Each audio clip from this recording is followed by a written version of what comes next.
Il suffit de regarder autour de soi. On voit bien avec le réchauffement les problèmes que ça pose partout, la sécheresse dans certains pays, les inondations dans d'autres, les tremblements de terre. Tout ça, ça existait depuis toujours, mais pas à ce rythme. Ça s'accélère, c'est manifeste. Si je vous dis résilience, qu'est-ce que ça évoque pour vous? J'ai rien qui me vient à l'esprit. Résilience, oh, j'en sais rien, franchement, savez-vous. Ça m'évoquerait peut-être le fait qu'il y a des choses qui survivent à tout ça. Voilà.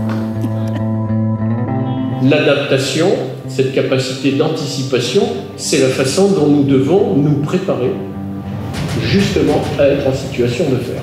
Ça fait partie aussi de l'ADN des élus locaux, de prendre en compte ce risque, d'en informer à la fois l'administration, les populations. Aujourd'hui, il ne faut pas attendre un événement pour s'organiser. Et c'est évidemment pas la chose la plus simple, d'abord parce que c'est souvent un travail un peu souterrain, à l'intérieur des collectivités, dans le monde économique, le fait de se préparer à des choses désagréables dans l'inconscient de l'individu.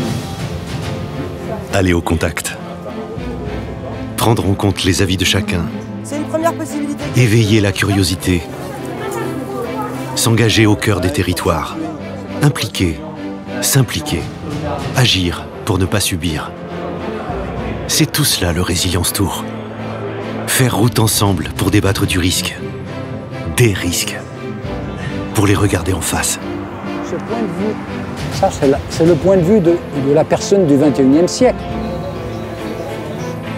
Pour les 12 personnes, du coup, on s'en occupe. Donc nous, on est dans celle qui est là, c'est Laurent Dupont. Elle est ici. On refait un point dans... De 7 à 77 ans, du sommet des cimes jusqu'à la mer et l'océan, le Résilience Tour s'intéresse à tous les publics et tous les territoires. Ok. Voir le risque, mais aussi le grandiose qui nous entoure. Admettre nos peurs pour mieux nous protéger.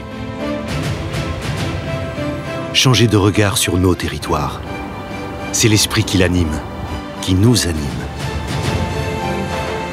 C'est le paradis sur Terre parce que nous, il nous faut, plus il y a des sédiments, plus il y a du transport solide, plus il y a des graviers, plus on est content. Voyez-vous?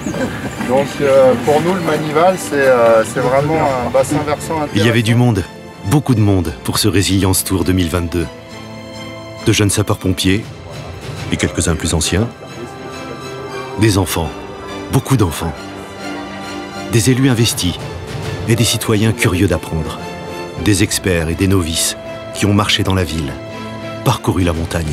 Je reviens un instant sur Résilience Tour. En 2022, le Résilience Tour, c'était 25 opérations dans 12 départements, 70 partenaires et 1990 participants. Thibaut, lui, il est en sécurité au gymnase et il ne faut surtout pas aller le chercher. Une belle réussite. On essaye, on voit ce que ça donne? Super, eh bien rejoins-nous alors. Vous pouvez l'applaudir. Une belle réussite, certes, mais qui ne doit pas nous faire oublier une chose essentielle. Très basique, pragmatique. Nous sommes quelques dizaines de millions à vivre en zone à risque. Il faudra donc continuer, ne jamais s'arrêter. Un accident entre un véhicule qui transportait du pétrole et une voiture. Du coup, on va nous envoyer le nom des rues, tout ça, et il va falloir fermer les routes et évacuer les civils sur place.